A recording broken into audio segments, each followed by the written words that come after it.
One of the races. Good then, very solid horse, ran twice in Leopardstown, likes the ground. If he'll handle the track, he'll have a chance. He'll probably have as good a chance of the Irish as what's going over there. But for me, I think they'll be all out when they'll have Hermes Allen beaten. Very good. Nick, I know you're very, very strong on the English form. I heard you say on Racing TV today, I don't know if you even got signal since you moved the yard to watch Racing TV at home, but and you like it here? Not really listening to the boys, was a copy and paste, it's alright. Paddy, anything you like in the Ballymore? I think they have the right favourite. When this horse, he ran away with a race in Stratford over hurdles. And I remember thinking, is he as good as he looked? And then he went to Cheltenham the next day in a decent race. And I thought to myself, you got the feeling he could be very good, but then you also had the feeling that he might bomb out here. But he went to Cheltenham and he got it done again. He beat some nice horses that day, but then when you go back through the form, the horse in Stratford had beat, then came out and won a novice hurdle by 12 lengths. He then went to Newbury. What he did in Newbury, lads, was very good. So I think he's the right favourite. There's plenty of dangers against him though. Tricky race. Very tricky race indeed. Thanks, Paddy. We'll jump ahead. We'll go to the Brown Advisory. Paddy, I don't know if I should let you speak on this race or not. He doesn't have fancy this race. I think there were 5 votes against Paddy speaking on how good the real whacker is. Sure, we'll come to you first on this one.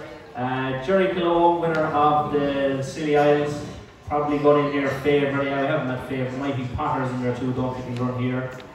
Sir Gerhard, do you know what? This might be his best chance. I don't think he'll win. It might be his best chance of winning a race all week. And Time Hill in there, nice horse for Philip Hobbs. Yeah, the Mighty Power, I think he's actually been very good the whole year, and he's improving and improving and improving. And if he improves there a bit at all, again, he now it's a bit wide open as well, but he's the horse that I love. He jumps very well. I think they're probably favouring the turners on the third day. But yeah, there you go. The first, the 2.5 on the Thursday. He'll run on the Thursday. Yeah. Anyway, speak on, sure. I just think he's very good. If he runs in this, he'd be the one I'd be wanting back. But Paddy has different things down here in the lower corner in his mind now. And so I can feel the steam coming up here and going left and side. Anyone needs a break for the toilet now. This could go on. Give him a shout there. Right, Paddy. I'll let you off for your free rein. Look, I've got 3 big bets for Cheltenham. We mentioned the first 2, Marine Nationale in the Supreme, and I genuinely believe Tenzik, the horse I mentioned in the Ultima, if he runs in that race, I believe he'll win. This horse, however, I've been all over him all year. I tipped him up as my favourite. The real whacker is the horse we're talking about now. The real whacker in the Brown Advisory Chase. I've been backing him for the last 6 months in every bookie in Ireland. I backed him from 50 to 1 the whole way down. I've took 5 to 1. I've took it all. He's a special horse. I rode him when he was a young horse. Paddy Neville trains him. He's one of the best jumpers as a novice, you'll see. He really is a top class horse, and people will see it on the day. He's very unexposed. He's only had a handful of runs. He's won 3 from 6. He won a novice hurdle in Carlisle, very impressive.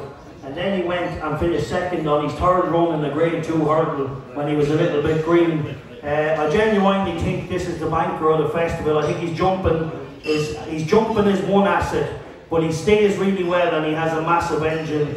Like I said, I'm all over him for 6 months, and I predict not only a smooth win if he gets in that rhythm early out in front. Darren? Yeah. I could lose my money if Paddy runs him in the Gold Cup. Yeah, look, he's the real whacker. I couldn't have him for me.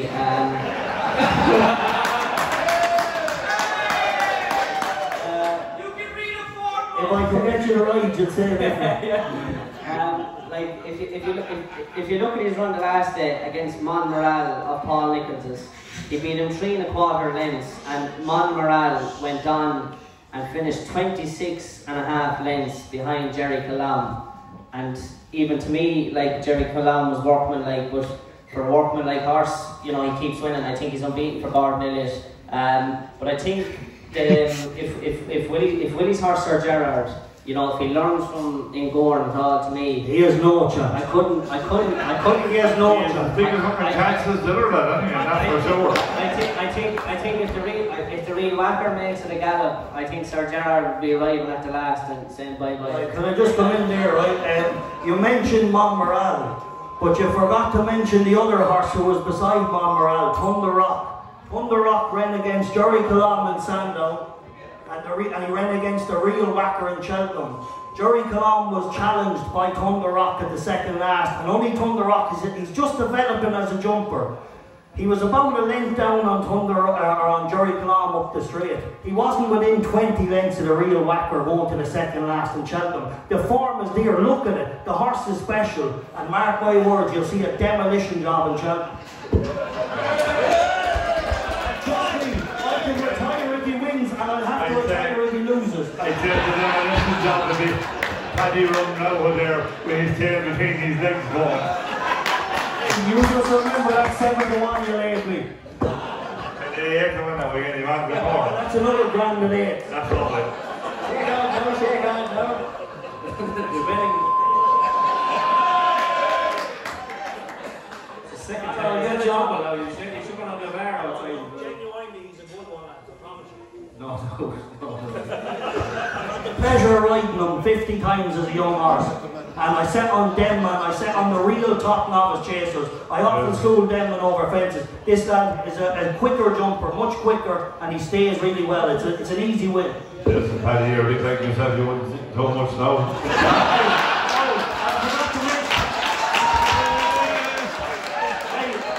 Well, let me tell you one thing. If he wins the Brown Advisory, I'll be fit as a flea in 4 months and ride him in the Gold Cup next year. You try and pinch me for Ewan. So Brian keeping record, that will be Paddy's third comeback, I think. He got 50 turns. Back more times than Russell. The fair Russell can justify to see the winners, isn't that it? On the whacker! The sheets, the real whacker is in here 4-1 on the sheet. I think he'll be. Go on, mate. Paddy Neville, when he was, I suppose, down in the dumps, and he was moving out, and he landed a couple of pencils up close, and the whacker would be fantastically good because we let him over in the stall, and he took women with him. I know which one of them did the boat, and he would set up over, and he's morphing, and he's fantastic. And I was asking about you, and Dara said you were a terrible job. As I got, I never took to eating branches.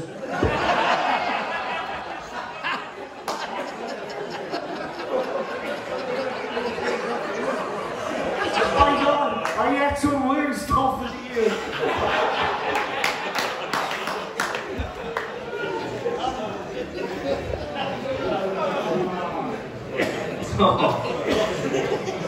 Anyway, that's all my best bets. I think I'm good.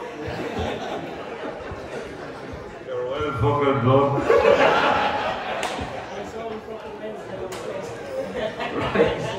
I don't know how we're going to follow that, to be honest. Can I just put a bit of context to the race, just for the punters, because it's, you know, the reason I really fancy the horse is because it's a very weak race as well, right? So you have Willie Mullen's horse that was near favourite. The boy said he's going to run in the 4-miler, so that's him gone. Like really, there's only himself and Jerry Colomb. The rest of the horses, like Willie Mullins is throwing in Sir Gerhard as a last ditch. He's no other option. He's too many horses to run in the shorter races. So he's firing something like him. Go through the rest of them. They get lapped in it. The only horse that I thought was interesting was the horse Darren Mitre rode, was Gentleman's Game. But you tell me, I don't think he's going to run. So the reason I really fancy him for it, it's not the strongest renewal, and he is a very good horse. Jerry Colomb is a proper horse as well. But through the line of form of Mighty Thunder, I think Thunder Rock, I think the whacker is just by far the best, and it's a poor race, and it'll do a demolition. Yes, I tell you, I struggle to see no depth in it. Sir Gerhard, a champion hurdle winner. Sir Gerhard has no chance in champion. He's no scope. He's no scope. Watch him jump to last in Gore Bar. It was like a breath I take now when I go for a jog. Okay. And so was he. Forget about him then, right? So It's very bad camera angles. he's won the last 2 Cheltenham festivals, right? So he's no chance. Time Hill, the previous Sierra Hurdle winner. He won with 2 pieces on the last time. Time Hill is not a chaser. He won the race that fell apart in Kempton. The worst graded race, the 2 front runners calved, and Dan Skelton's mare landed on her head at the 3rd fence. He won a no race. He's never won a 3 mile in Cheltenham. Time Hill's been around for 20 years. We're talking nonsense. I'm talking about the race. You said Time Hill has been trying to win a 3 mile race in Cheltenham for 20 years. So he's no good. He's a good horse, but he's not a grade 1 proper chaser. He's trying Where's the farm to say you're at this? because he's unexposed. You haven't seen him. He won the grade 2 over a half a mile too short by 20 lengths pulling up in front. He beat Thunder Rock out of the park. Thunder Rock was on top of Jerry Cheltenham and Sandown the whole way up the hill. Okay. That's the fact. That is So not the fact. is there. A bad race. 1 horse race, lads. It's a terrible race. It's a terrible race. It's a long time ago since I saw a bad race in Cheltenham. This is the worst I've seen for a while. Sure, if it's the worst he's seen, but it's not a great race. So, in case anyone didn't get the message, it's a real record. They all party together when he wins. Next on the card of the day, 2 mile 5 Corn Cup. Again, folks, unless one of the lads have anything to pick from the top of our head here, we can't really nail our colours too much.